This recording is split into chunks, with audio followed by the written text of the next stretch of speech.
Hey everybody, what's going on? This is your best buddy Basil. You're here for the pre-show. Congratulations. I don't know who's here, but if you're here, say something in the chat so I can say hi, like estimating one, discovering three. Shabbat shalom to you. I am about to send out the text message. Here I go. Boop. That's right. We've got hundreds of Canarians all around the world who have signed up for the Canary Cry text message alert system. It's a simple system, a modest system, where all you do is sign up and say, hey, give me a text message before you go live, because big tech is not sending my notifications. Gmail is censoring my emails from Canary Cry, putting it straight in the trash. I don't know how to do it, folks. Just get on the text message alert system. You'll get a little text message straight from me. That's right, no robots here to let you know that we're getting the show started. Remember, you got to text the word Canary to 877-740-3226. That's Canary to 877-740-3226, and you'll get a text, just like all these other crazy people. Okay, here we go. Santa wears brown. Oh, hope Christmas time was not too difficult for you. Thanks for being here over on Twitch. We got Seraphim, Ellie, Nancy, Sandra, Stefan, Dadalorian, 122go2 over on Twitch. What's up, everybody? Okay, the Rumble looking a little sad over on the Rumble. But now that the text is going out, that'll lead everybody to the Rumble. I don't know if Rumble is sending notifications for us. But anyways, let's see here. Let's see the text messages that people sent back to me. Remember, you can reply to the text messages. However, I cannot get in a conversation with you. It's very expensive for me to text you. But okay, we got somebody here. Thanks, Basil. Let's see. Who's this? Oh, I really loved... Oh, somebody does a great job of sending us a bunch of scripture here. What do we got? This is Jonah 2, 9 through 10. Jonah. Interesting. But I, with a voice of thanksgiving, will sacrifice to you. I will fulfill what I vowed. Deliverance belongs to Yahweh. Yahweh spoke to the fish, and it vomited Jonah out on the dry land. That's always fun. Thank you very much for that. Let's see. Somebody says, I'm only doing this because I missed, or rather you teased Nephilim in Antarctica. What was the story? I ride a giant and yes, it devours everything in its path. Huh. Okay. I don't remember what this was, but don't worry. We'll give you all the Nephilim news you could possibly handle. This person just says I'm driving. Okay, I get it. Sent from my car. Maybe a Tesla driver. Interesting. Okie dokie. Oh, and we got people texting back immediately. Happy Friday, says somebody. All right. Let's get the show started. What do y'all say? Just a reminder, check your email box. If you've signed up for the newsletter, there's literally a 20% chance that it made it into your inbox. And the other 80% chance is that it went to your spam or your, some weird tab. This is what is being sort of enforced upon us by Gmail and other email people. They don't think that you want the email. Even though you signed up and subscribed, they're like, surely this person has done this in error.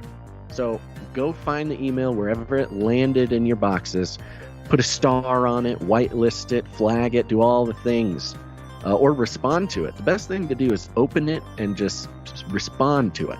That'll tell your email algorithms that you want to actually get those texts or those emails. All right, let's get this show started, folks. What's up, K and Mind to Canvas, G's and Crackers? Okay. Fun. Brian's here. What's up, Brian? Denise. Joyful Noise. Okay, here we go. Let's get the show started. The world is getting crazier. People are acting more and more insane. The end of the world is tomorrow. Tomorrow. There's only one thing to do. You are listening to Canary Cry News Talk. You're listening to Canary Cry News Talk. Today is December 29th, 2023. We are live to tape on episode 701. And today, STAGS Undead. And signing on from Off the Grid, Razzle Dazzle. I'm your best buddy, Basil, and you are not crazy.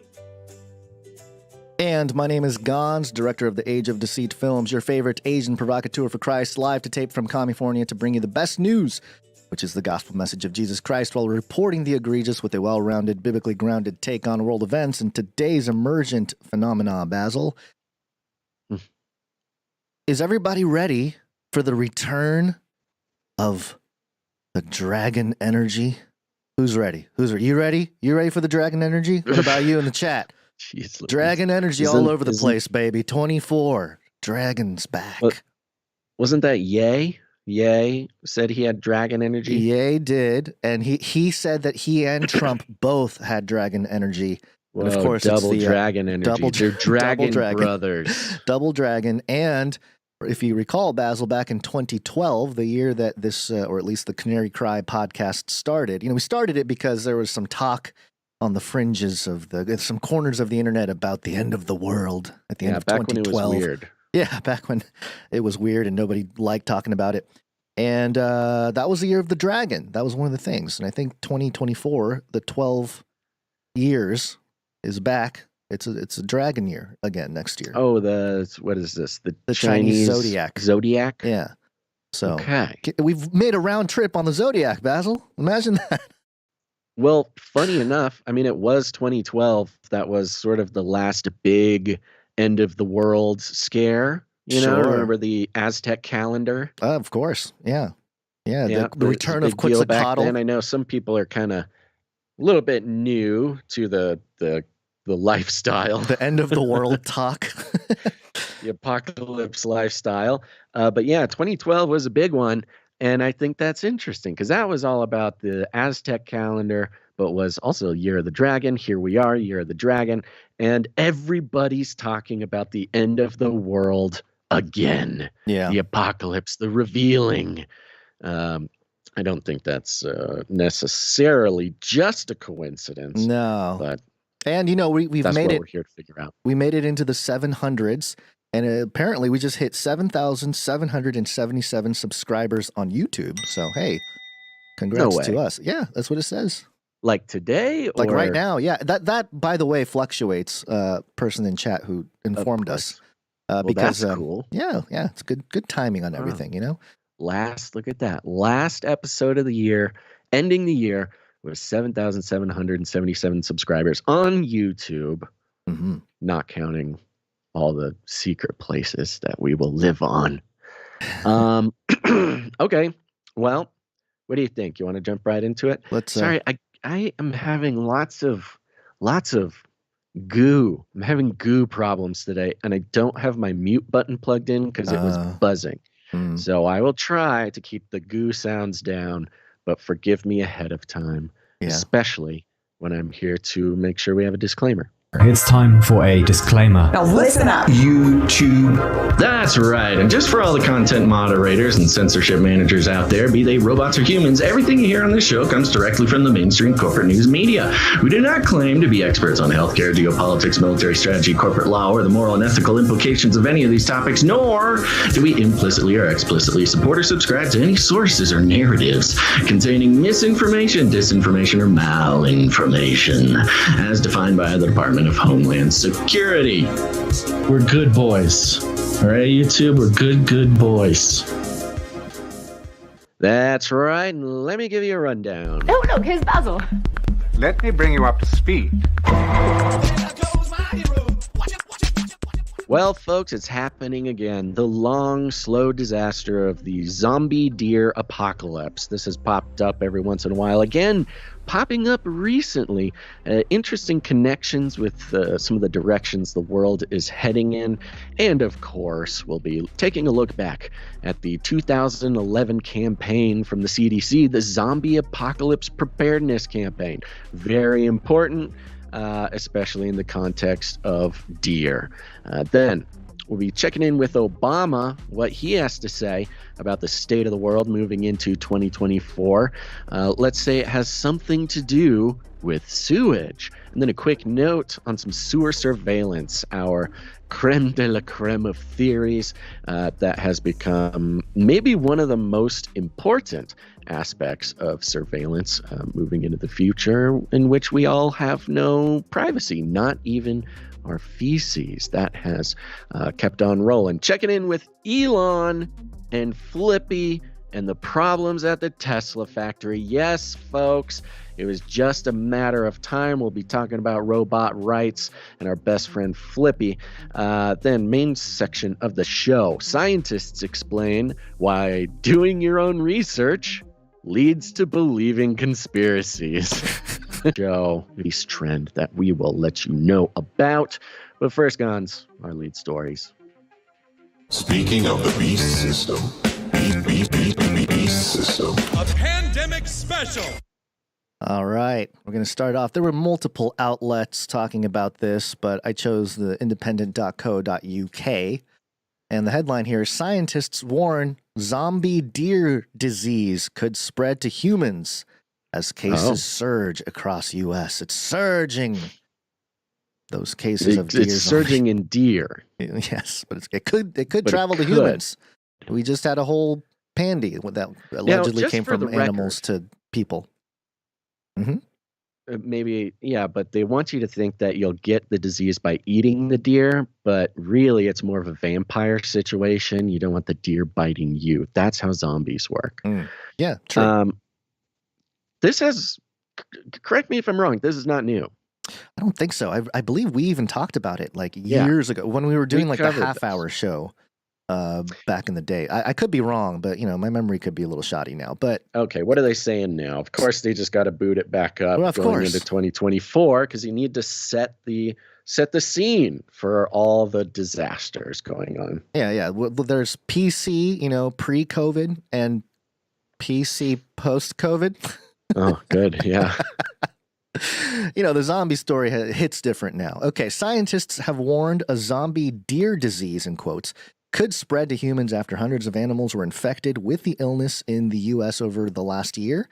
Hundreds over the last year. Okay. Chronic wasting disease, CWD. Yeah.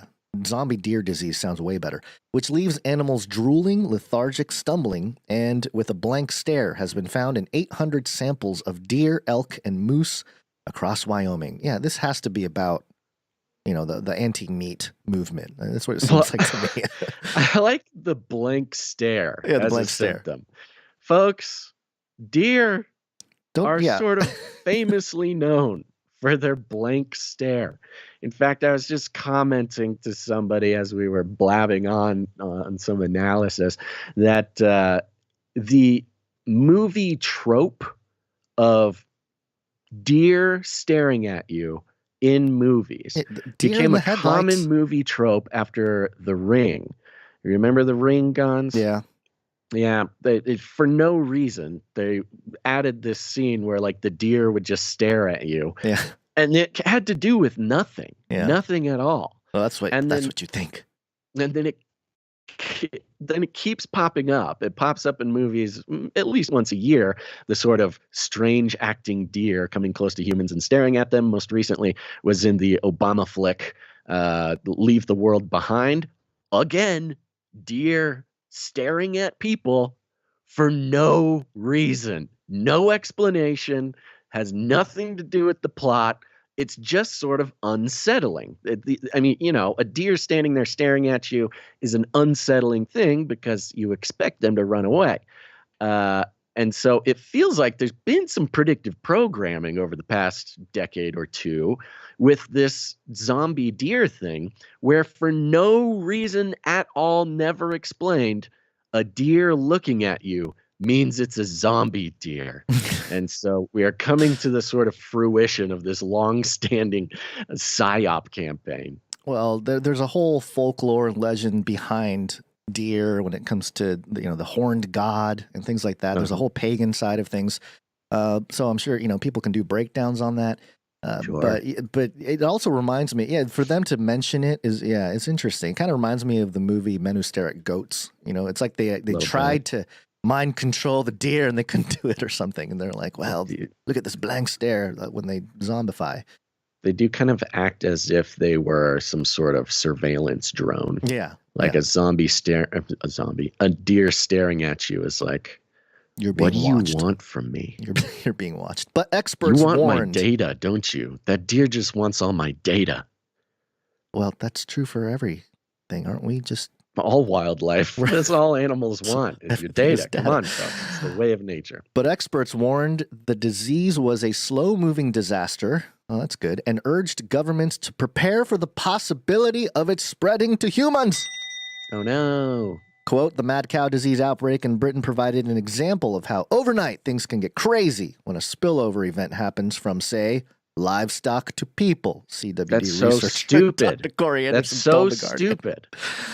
Totally different disease, totally different animal, totally different anything. Please tell me they talk about pangolins and COVID or bats and COVID. Yeah. Quote, we're talking about the potential of something similar occurring. Something similar, Basil. No one is saying that it's definitely going to happen, but it's important for people to be prepared. Be prepared. Prep. Everybody has to prep for everything now. The government's telling us to prep for all kinds of things, including deer. Everything.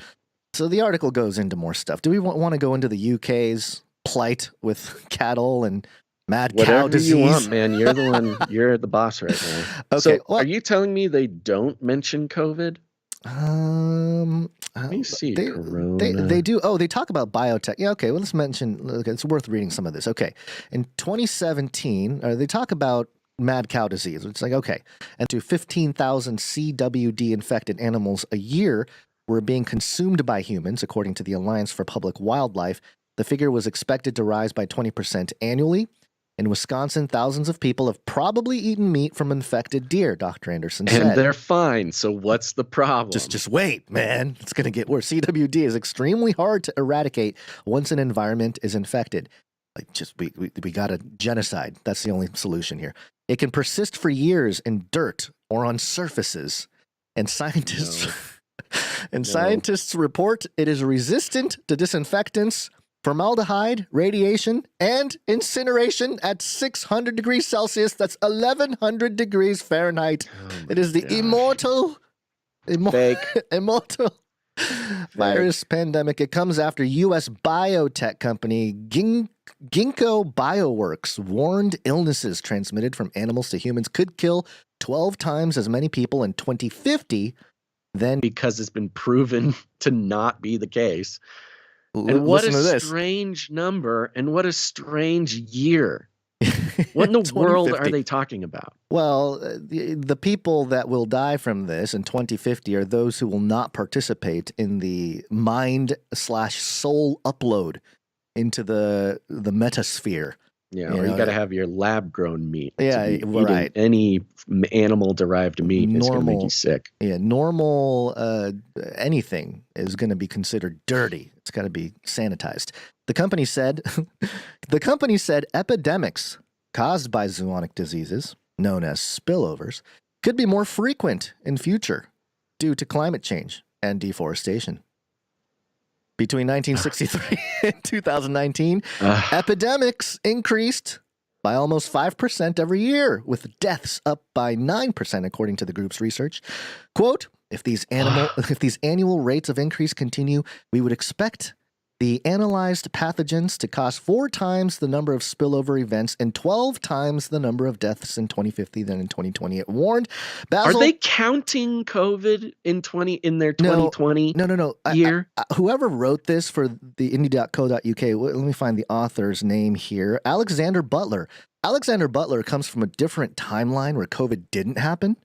So they have no idea what COVID is or, what happened. And so they were presented with, or maybe that's what the deer disease, maybe he's infected with the deer zombie disease. And he, forgot the last 3 years of existence. It's just the PSYOP cycle they're going for it's here. So weird that they don't mention COVID once in this article. Yeah. Very strange. Of course, just as the reference is important to make here, and I'm sure everyone's making it, CDC had a campaign back in 2011. It was the Zombie Preparedness campaign. They describe it as such now. CDC published, quote, Preparedness 101 Zombie Apocalypse to the Public Health Matters blog in 2011. The post was an example of educational entertainment. You see, the CDC was way ahead of the game on edutainment, apparently. Educational entertainment. It used a popular cultural reference to zombies to promote preparedness for different emergencies and disasters. Yeah. The campaign is now retired. You can still learn how to prepare yourself and others by visiting Prepare Your Health website at cdc.gov/prepyourhealth. Now, I don't remember the exact date on this. I would guess around 2016, but usually 2016 is my guess for almost everything because that's when The pivot point. we got jettisoned into the next timeline because CERN booted up or something. But I think it was around 2016 that it was still live. Their zombie preparedness was still live. Yeah. And it started making the rounds again Right. in the then significantly smaller sort of fringy, truthy space. Yeah. And because it was a big moment in sort of the genre where people started finding this again. And they took it down because of people finding it and spreading it around. Like they made this promotional material specifically, not what's the word, but they used zombie apocalypse allegedly as a popular reference to get people to take talk about preparation seriously. And then the second when everybody starts reading it and like getting serious about it, they take it down. It was a very odd moment. Well, allegedly, here's what I understand. There were a bunch of prepper groups, maybe that were tied to the government or whatever, that were using the zombie reference as sort of their promo for, different things. There was like zombie squad, zombie survival camps, so stuff like that existed. I think the CDC were like trying to be hip with that whole crowd and like did their thing and then backfired when, people were like, yeah, what's going on with I thought you guys are supposed to be all like, buttoned up and everything.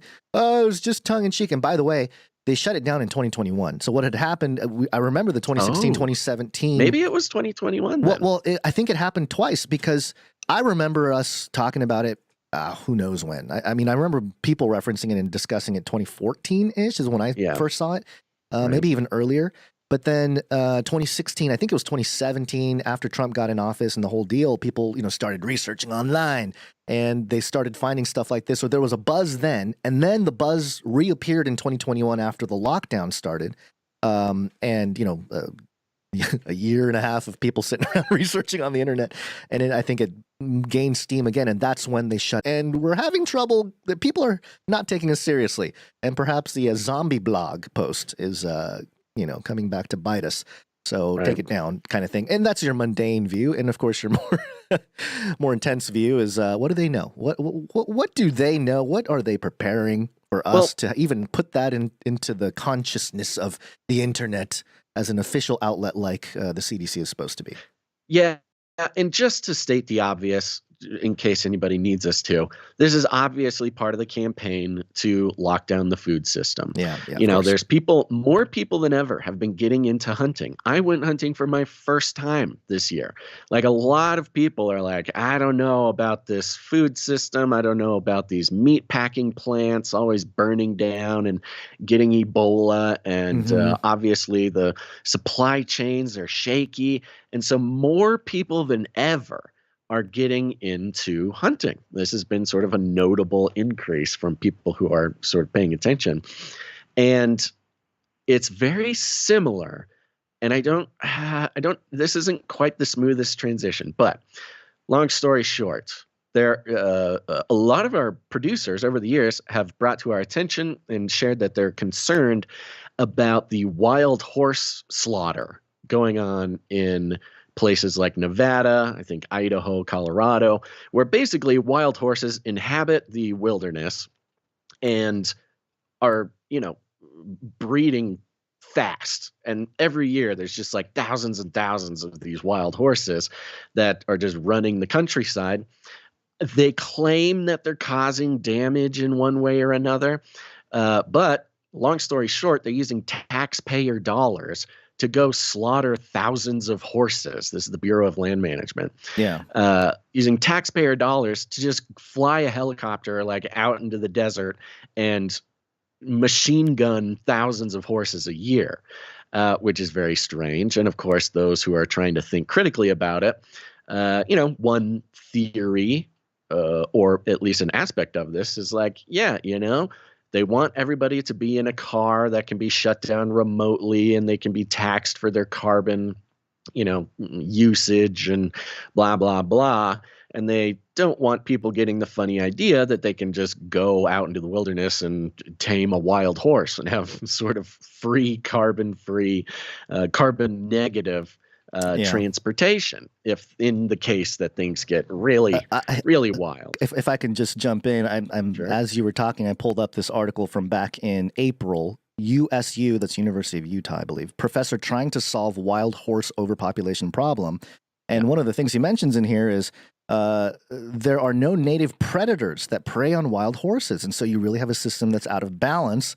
And that's sort of his logic, I'm sure, of supporting out of balance, as if before humans came along with machine guns to kill all the wild horses, gonna say, that the world was ruled by a scourge of hordes of horses. But I think he's thinking about this wrong.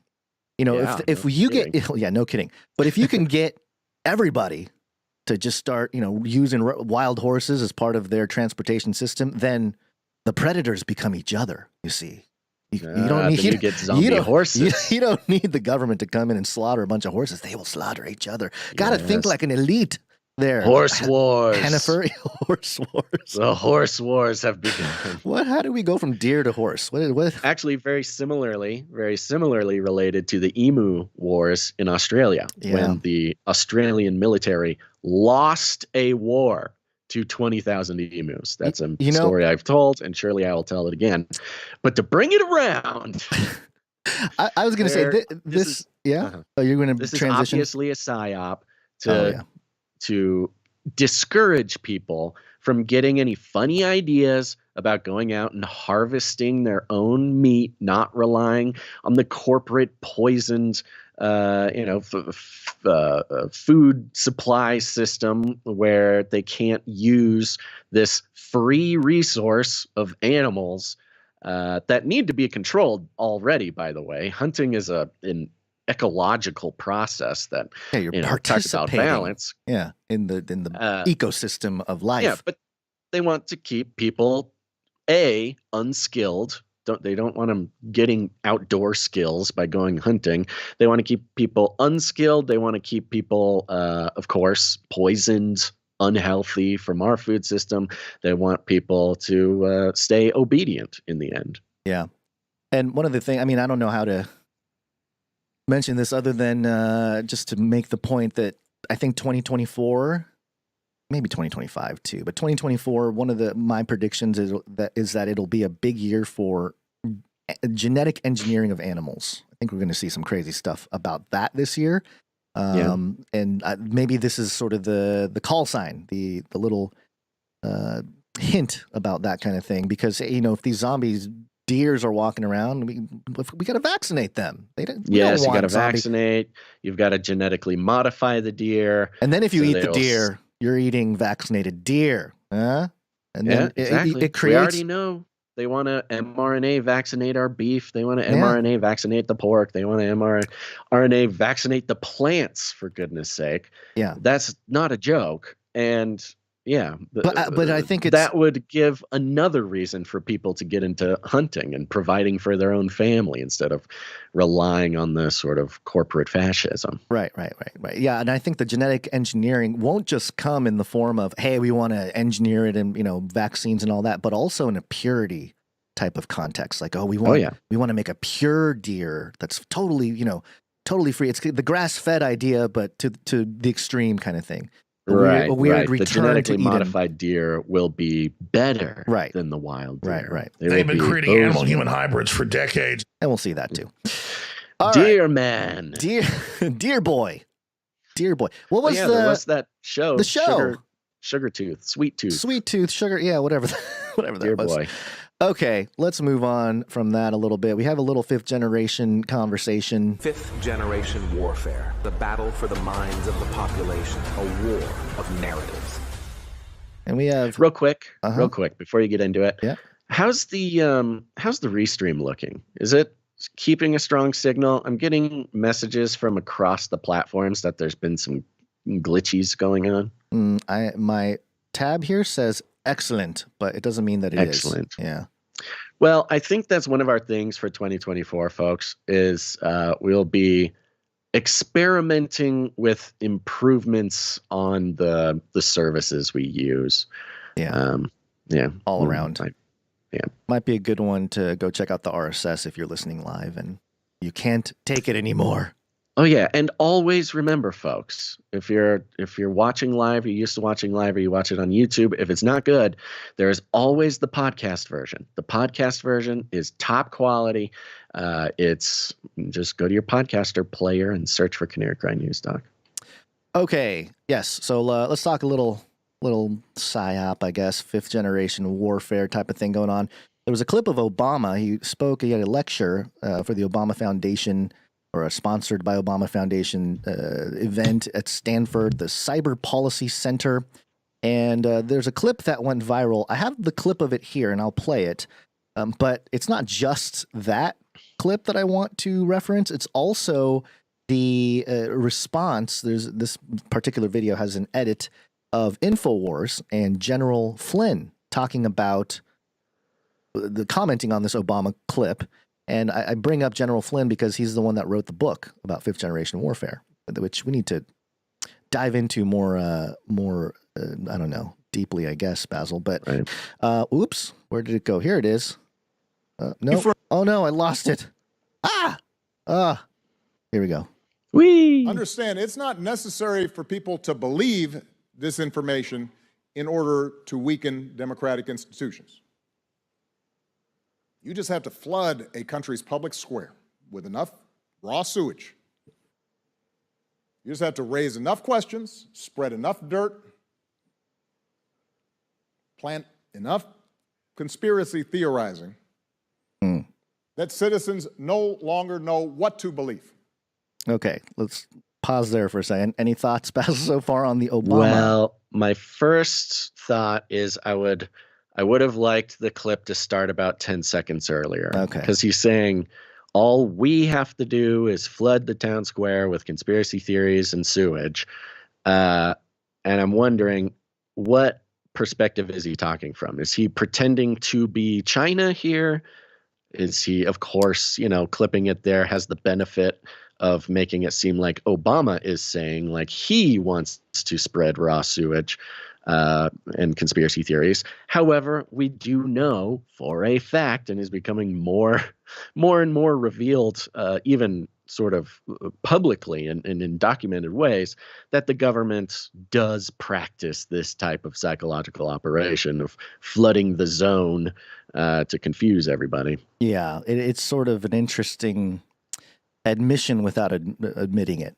Kind of thing. Yeah, he's sort of saying that this is what's happening, but then there was one thing he mentioned there: spread enough dirt. He didn't say it wasn't okay. Let me hear it again. Dirt. Let me back it up. Sewage. Raw sewage. You just have to raise enough questions, spread enough dirt. Spread enough dirt. The dirt.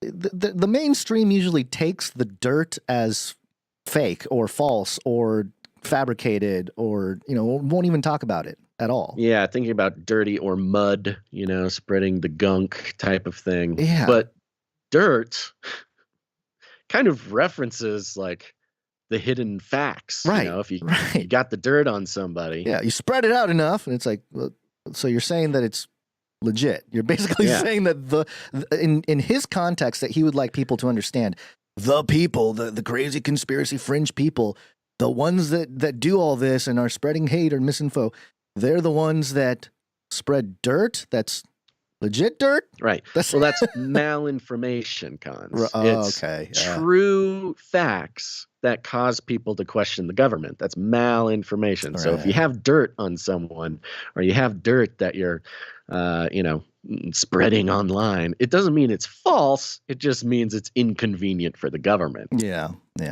Okay, let's finish out this clip, and then it jumps into Infowars and General Flynn with Alex Jones. Plant enough conspiracy theorizing that citizens no longer know what to believe. Once they lose trust in their leaders, in mainstream media, in political institutions, in each other,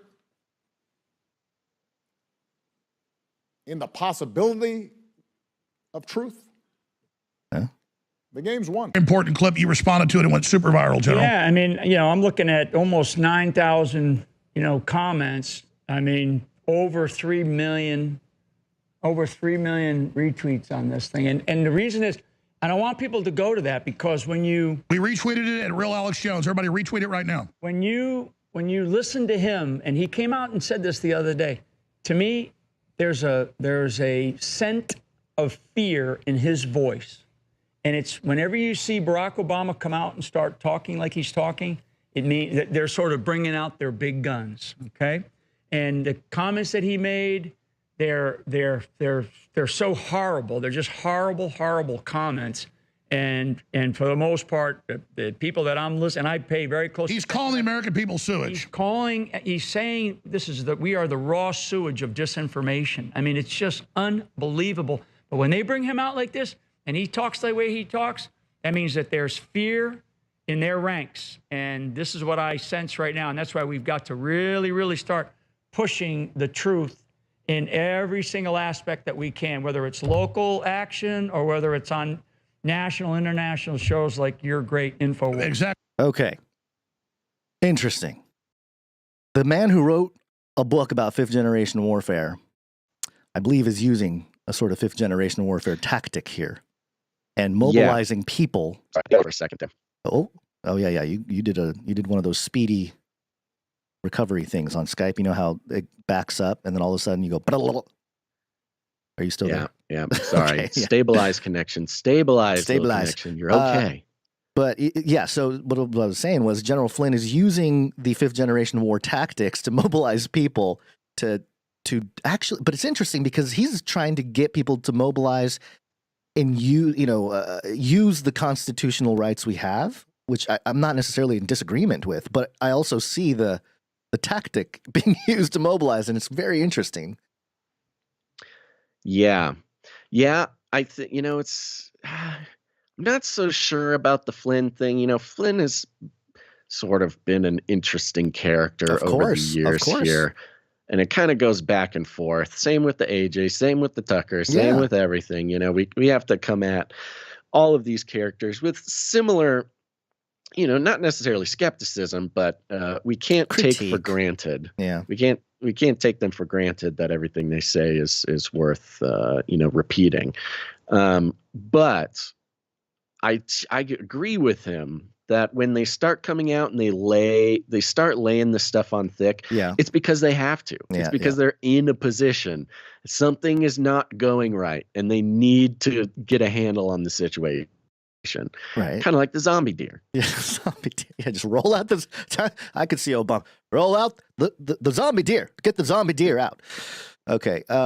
So interesting stuff. And speaking of Barack Obama, it's just so interesting how... on one side, the crowd of conservatism, I guess your populist movement, is pretty big now. It is pretty much mainstream at this point. And so it's interesting to see Obama say this, get really aggressive. But of course, the clip went viral. You get all the attention. You get all the talking heads from the right to, demolish what he says. And of course, we stand with a lot of those people. But then you have the stories like this pop up on Variety.com. It's so pointless. December 29th, 2023. Barack Obama names Beyonce's America Has a Problem. And then a couple other songs as his favorite songs of 2023. Did you care what Obama's favorite songs were in 2023? I'm wondering if anybody really does. But hey, he gets to say America has a problem, and he gets to speak Right. through the media in this sort of, only way his generation knows how is through popular music. So he identifies with the Illuminati queen. The web of PSYOP that is sort of institutional media. Yeah, and it's hilarious. You read, it says, what was former President Barack Obama jamming out to this year? America Has a Problem by Beyonce, featuring Kendrick Lamar. Please. A couple other songs. Some of the other, they list a few more here that Obama liked, the songs he liked.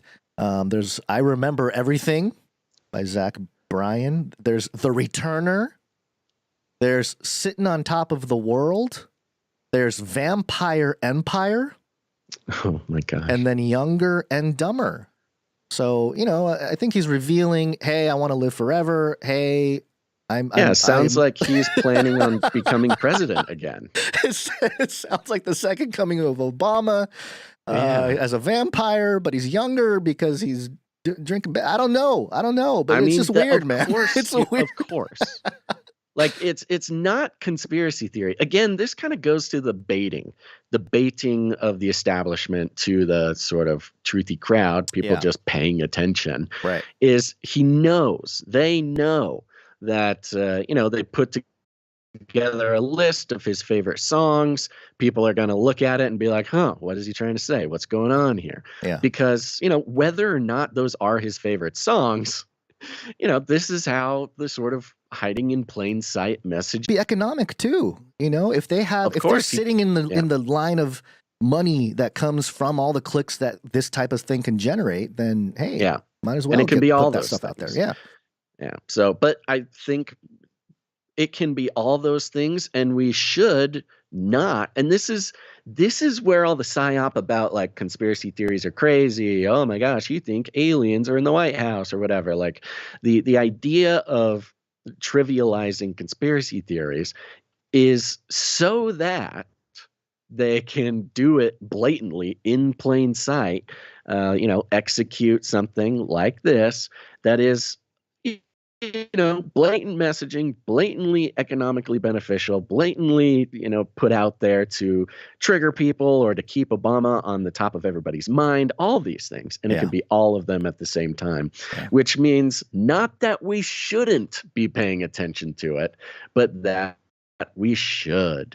And that's the sort of switcheroonsky that, the mainstream has had on the public at large, is convincing them that it's not worth reading or thinking about the music that Obama listened to this year. Yeah. It just occurred to me too, General Michael Flynn, or retired Lieutenant General, he wrote the introduction to 5GW, the Citizen's Guide to Fifth Generation Warfare.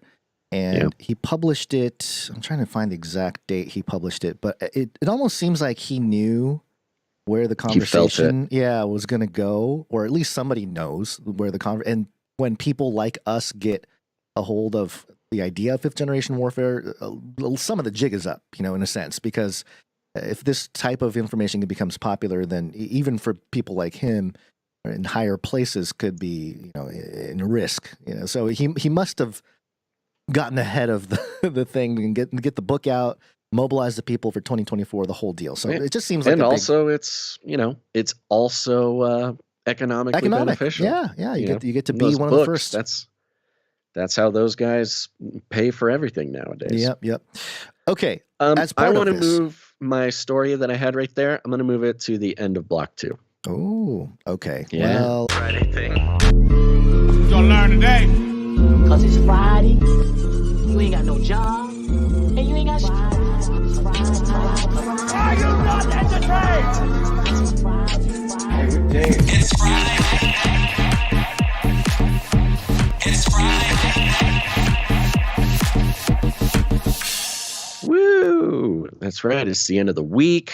It's the end of the year. It's the end. It's the end before the beginning, Gons. The calm before the storm. Oh, I thought we've already been through the storm a few times, but I guess we've seen nothing yet. You ain't seen nothing yet, right? Okay, well, we're back from Christmas break. Thank you, everybody, for letting us make some calls last minute there. Gon's great job with the flyby on the 22nd. Yep. And we hope everybody had a wonderful Christmas time. Yeah, Jesus' birthday. You're just doing that to trigger like half the audience. I get it. And just to mention, and I feel like we mention this every year, but with the Christmas thing, I don't know about you, Basil, but I've made the whole round trip. Like I've made the round trip of, hey, this whole thing is pagan. And then looking into it a little bit more, and then there's understanding that, okay, there's a cultural thing. There's it's nuanced, folks. And if you're talking about family and spending time and everybody else in your life doing it, it's just kind of, we're not going to sit there and be the bitter guys saying that the whole thing is rooted in paganism and not participate. Yep. So, again, we've done the whole round trip on that, and I just wanted to put that out there. Another reason why I respect the Gilberts so much, Derek and Sharon Gilbert, because they stand so firm they do. on their theory and research that there is no historical evidence that Christmas was pagan before Christianity. Now, sure, the sort of Catholic Church as a whole obviously wrapped in some pagan imagery and stuff like that, but they did that with everything. That was how Catholicism took over the world, was they would conquer a new land through a country, a colonizing country like Spain or something like that, and then they would integrate the sort of local pagan stuff into Catholicism to just make it easier to make them all Catholic. And so anyways, it's branding, folks. It was branding, just medieval branding is all. Yeah, it really was. Yeah, it really was branding. But the Gilberts sort of, they go full in, I know. Stoic. They're stoic, standing tall, like not, what's the word? Wavering. An unwavering resolve that Christmas is Christian. I gotta respect that. I mean, sometimes you just pick a side, just go for it. Okay, so good. You had a good Christmas time.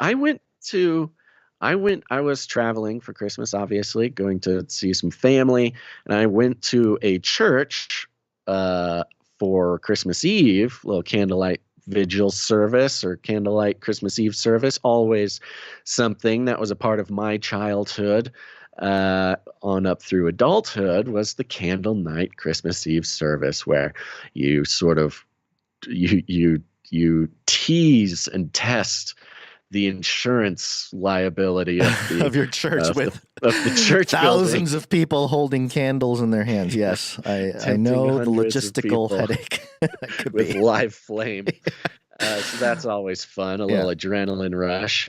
But this church that I went to was funny. They actually ended the whole thing by singing "Happy Birthday to Jesus." Oh wow! And I don't know if this is a normal thing for anybody else. It feels like this was sort of the biggest church that I'd been in that sang "Happy Birthday to Jesus." Is this something you've experienced? No, I've never. No. I mean, the birthday conversation can be, I feel like that's a whole separate conversation. But I was more speaking September. Culturally. What is it? September 11th. Yeah. Is Jesus' birthday or something? Well, yes, astronomically aligned birthday. Sure. But yeah, is there more? I wanted to mention something about. Let's see. Oh, here we go. I have my doctorate of philosophy. I got my diploma in the mail. Yeah. Good. So you got your PhD. I got my PhD deconstruction, and it's framed, and I got the whole thing. I just want to thank Sir Rightfoot Joy Wrangler of Wiggle Wagons, and we'll thank him properly here in a second. But yeah, we got the note, and I'll just wait till we thank our executive producers, because he is an executive producer today. Also, just a quick shout out to Pizza Rat. Thank you, Pizza Rat. He sent a letter and also it's like a Bible for kids. It's like one of those art Bibles, drawing Bibles, cartoon thingies. Illustrative Bible. Yeah. But it was interesting. I started reading it. It is a little intense for 3 years old. My 6-year-old was fine, but my 3-year-old picked up on the word die. Because it pops up pretty early in the Bible there. And so now he's walking around going, "You die. You die." And I'm well, like, oh, I mean, boy. I think that's even sort of in a clinical sense, in a secular sort of sense, I think Christian kids, growing up on Bible stories, are far ahead developmentally in a lot of ways. Because, a regular 3-year-old being raised by a secular person, they're protecting the kid from as much as they can. They're not going to talk about dying. They're not going to talk about sacrifice. They're not going to talk about sort of these broad cosmic concepts. Whereas Christian kids, from the second they start understanding things, they're being told sort of big stories about death and sacrifice and salvation and like some of the biggest concepts that humans wrestle with. Christian kids are starting at like 3 years old. It's I think I don't know if it's been studied, but I would say when it does get studied, we're going to show some developmental boosts from kids who grew up in a Christian home. Yeah, we have a problem of arrested development right now, so might as well get ahead of it on some of the bigger issues there. Maybe things will work out a little better. But thank you for that. And what else did I have here? I think that was it. I'll again properly thank Sir Rightfoot Joy Wrangler of Wiggle Wagons in a moment. Yeah. Well, I'll say this. I don't really have much else to say except for it feels good to be back. I know sometimes we take these little breaks, Gons, for holidays or things like that, and I'm always excited to come back. So I want to thank all the producers for keeping the show alive for another year. 2023, we survived. It's incredible. We're moving into 2024. And that's because of the producers. We're very grateful for them. I'm very personally grateful for them. And it's weird to have a job that I actually am like excited to get back to after, having some time off. Yeah, I didn't actually plug in and pay attention to a lot of news stories for a few days. And it was kind of nice. It was like, oh man, this is great. You took a break. You took a break. Yes. Good. And I apologize. I see we have some emails in the inbox that I need to get to. I did not spend a whole lot of time doing email admin, but just know you're on the list. I'll be getting to you. Cool. And it really does feel, of course, mainstream. Everybody agrees next year. It's just ominous. The whole year is ominous. Yeah. And again, we are reminded, Gons, that we are put in a very specific situation, in a very specific point in history, with a very specific set of skills. And, it just feels like we could not have planned this at all, much less planned it so sort of perfectly. So we do feel that the Lord is working through the show, working through the producers. We are bracing ourselves.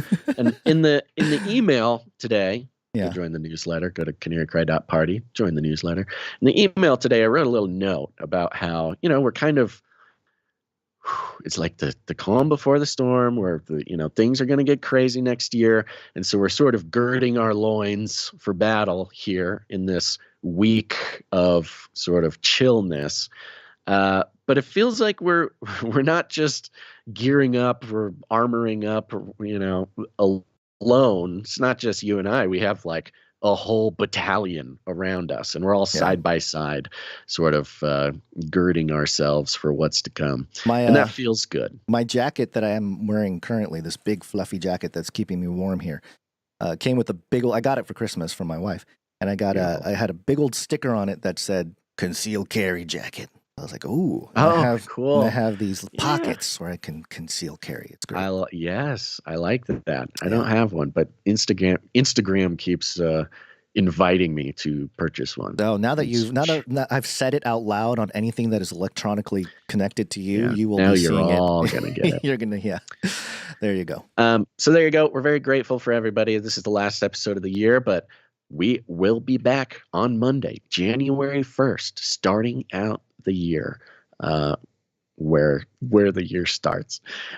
Okay, and with that, speaking of producers, let's thank some executive producers. Executive producers. Woo! That's right. We're on the value for value model, folks, which means we don't take any money from corporations, commies, or cartels. There is no third party benefiting from your connection to us. And that's the way it should be, value for value. Very simple. It's not how many brains we can get to listen to the show that we can then sell that attention to a third-party corporation for our own personal gain. That makes you the product, folks, not the show. The show is the product, and the only way to keep the economics of this show around the product is value for value, which means we put out the show, we put it out for free, we try to pack in as much value as we can across the sort of Canary Cry family of products. And if you get any value from the show or the community or whatever, you're invited to put some value back in, participate. Because it's this paradigm shift that says, hey, it's not just about an economic transaction. This is not a transactional relationship. This is the paradigm shift of, hey, a thing exists that brings value to my life. The thing will not exist that brings value to my life if value is not put in. There's no holding episodes for ransom, making you pay for premium episodes, whatever. We don't even put a paywall on our Discord channel like everybody else, but nothing is transactional around here. It's simply, we believe that if enough people get value from the show and enough people put value back in the form of their time, their talent, or their treasure, when it is, when they're able to do so, then the show will continue. And it's worked so far, and we're praying that it keeps working. And remember, you can produce the show by going to canarycry.support, and you can give of your time, your talent, or your treasure. Lots of ways to become a producer. Yep. But the executive producers, they come in strong, so strong like bull. They